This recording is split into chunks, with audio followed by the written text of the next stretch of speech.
Hello everyone, ಹೇಗಿದ್ದೀರಾ ಎಲ್ಲರೂ?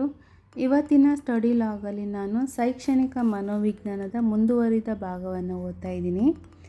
ನಾವು ಹಿಂದಿನ ಒಂದು ವಿಡಿಯೋದಲ್ಲಿ ಮನೋವಿಜ್ಞಾನದ ಅರ್ಥ ಮತ್ತು ಅದರ ವ್ಯಾಪ್ತಿ ಹಾಗೂ ಅದರ ಪ್ರಮುಖ ಶಾಖೆಗಳ ಬಗ್ಗೆ ತಿಳ್ಕೊಂಬಂದ್ವಿ. ಅಂದರೆ ಅದನ್ನು ನಾನು ಓದಿದ್ದೆ. ಇವತ್ತು ನಾನೇನು ಓದ್ತೀನಿ ಅಂದರೆ ಶೈಕ್ಷಣಿಕ ಮನೋವಿಜ್ಞಾನದಲ್ಲಿ ಅನ್ವಯಿಕ ಮನೋವಿಜ್ಞಾನ, ಅದರಲ್ಲಿ ಶೈಕ್ಷಣಿಕ ಮನೋವಿಜ್ಞಾನ ಅಂದ್ರೇನು ಅದ್ರ ಬಗ್ಗೆ ವಿವರವಾಗಿ ತಿಳ್ಕೊಳ್ತಾ ಹೋಗ್ತೀನಿ. ಮತ್ತು ಶೈಕ್ಷಣಿಕ ಮನೋವಿಜ್ಞಾನದ ಬಗ್ಗೆ ಕೆಲವೊಂದು ವ್ಯಾಖ್ಯೆಗಳನ್ನು ಕೊಟ್ಟಿದ್ದಾರೆ.